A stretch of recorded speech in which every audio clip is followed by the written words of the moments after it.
हर दिन एक भिखारी दरवाजे के पास आकर भीख मांगता था और घर का मालिक हमेशा घर के बाहर आते ही उसे देखकर फिर जाया करता। कई बार उसके लिए गालियां भी बकता। वो कहता, तू जिंदा ही क्यों है? पूरी जिंदगी ऐसे ही भीख मांगेगा क्या? धरती का बोझ क्यों बना बैठा है? और कभी कभी उस भिखारी को गुस्से में वो धक्का भी मार दिया करता। इतना कुछ हो जाने के बावजूद भिखारी के मुंह से सिर्फ यही निकलता कि भगवान तुम्हारे पापों का माफ़ करे। एक बार सेठ को धंधे में बड़ा नुकसान होने की खबर मिली। सेठ बहुत परेशान था। तभी उसके दरवाजे पर वही भिखारी आया। गुस्से में अपना आप खोते हुए सेठ ने उस भिखारी को पत्थर से मारा। पत्थर लगने के कारण भिखारी का सर फूट गया और उसके सर से खून बहने लगा। फिर भी दर्द सहते हुए भिखारी ने इतना ही कहा, भगवान तुम्हारे पापों का माफ़ करे। सेठ सोच में पड़ गया। भिखारी को पत्थर मारा, फिर भी उसने सिर्फ प्रार्थना की। सेठ का गुस्सा शांत हुआ। सेठ का मन शांत हुआ। भिखारी का रहस्य जानने के लिए भिखारी वहां से चला गया। सेठ ने भिखारी का पीछा करना शुरू कर दिया। भिखारी जहां जहां जाता सेठ उसके पीछे जाता रहा। सेठ ने देखा कि कोई उसको खाना देता, कोई उसको मारता, कोई उसको अपमानित करता, कोई गाली देता। लोग भिखारी के साथ चाहे जैसा व्यवहार करते, लेकिन भिखारी सबके लिए एक ही प्रार्थना करता, भगवान तुम्हारे पाप माफ करे। अब रात होने को आई थी। भिखारी अपने घर जाने के लिए लौटा।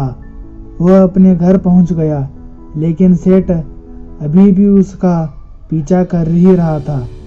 एक पुरानी टूटी हुई खटिया पर एक बूढ़ी औरत लेटी हुई थी। काफी कमजोर और बीमार लग रही थी। वह भिखारी की पत्नी थी। अपने पति को वापस आता देख वो खाट से उठ खड़ी हुई। पत्नी ने अपने पति के भीख वाले कटोरे में देखा, उसमें सिर्फ आधी बासी रोटी थी। उसे देखकर वह बोली, आज बस इतना ही मिला? और हाँ, आपके सिर से खून निकल रहा है, ये चोट कैसी लगी? बूढ़ा भिखारी बोला, आज बस इतना ही मिला, किसी ने कुछ दिया ही नहीं। बूढ़ा भिखारी बोला, आज बस इतना ही मिला, किसी ने कुछ दिया ही नहीं। सब ने गालियां दी और एक ने पत्थर भी फेंका, इसलिए मेरा सर फट गया। एक गहरी लंबी सांस लेकर बूढ़ा भिखारी फिर से बोला, ये मेरी ही पापों का फल है। तुम्हें याद है कुछ सालों पहले हम कितने अमीर थे? क्या कुछ नहीं था हमारे पास। हमारे पास हर चीज़ ज़रूरत से ज़्यादा थी, लेकिन हमने कभी दान नहीं किया। और उससे भी बुरा हमने उस अंधे भिखारी के साथ किया जो हमारे द्वार पर भीख मांगने आया करता था। बूढ़ी पत्नी की आंखों में आंसू आ गए। वह बोली, हाँ, हम उस बेचारे अंधे के साथ बहुत बुरा करते थे, उसका अपमान करते थे, उसे खाने के लिए रोटी की जगह कागज़ दिया करते थे, उसका मजाक उड़ाया करते थे और कभी कभी मारा भी करते। मैंने कभी उसको रास्ता नहीं दिखाए। एक बार मैंने उसके मुंह पर मिट्टी भी फेंकी थी और वह हमेशा दुखी होकर यही कहता कि भगवान तुम्हें तुम्हारे किए की सज़ा देगा, भगवान तुम्हारे पापों की सज़ा जरूर देगा। उसका श्राप सच हुआ और हम इस दुख भरी जिंदगी में आ गए। भिखारी बोला, हाँ, उसका श्राप सच हुआ, इसलिए मैं किसी को बद्दुआ नहीं देता।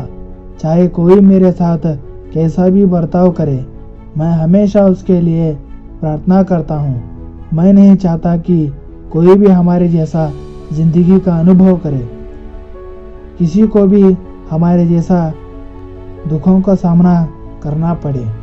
वो नहीं जानते कि वह कितना बड़ा पाप कर रहे हैं, इसलिए अनजाने में हुए पाप की ऐसी सजा किसी को भी मिले मैं नहीं चाहता।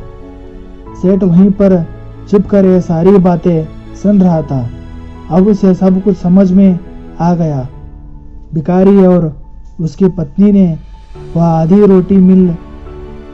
रोटी मिल बांट कर खाए और भगवान को धन्यवाद बोलकर सो गए। अगले दिन बूढ़ा भिखारी फिर से भीख मांगने गया सेठ के घर के पास। जाते ही सेठ ने पहले से गर्म रोटी उसके लिए निकाल कर रखी थी। उसने देते हुए सेठ विनम्रता से बोला, माफ़ कर दीजिए बाबा, मुझसे बहुत बड़ी गलती हो गई। बूढ़ा भिखारी बोला, भगवान तेरा भला करे।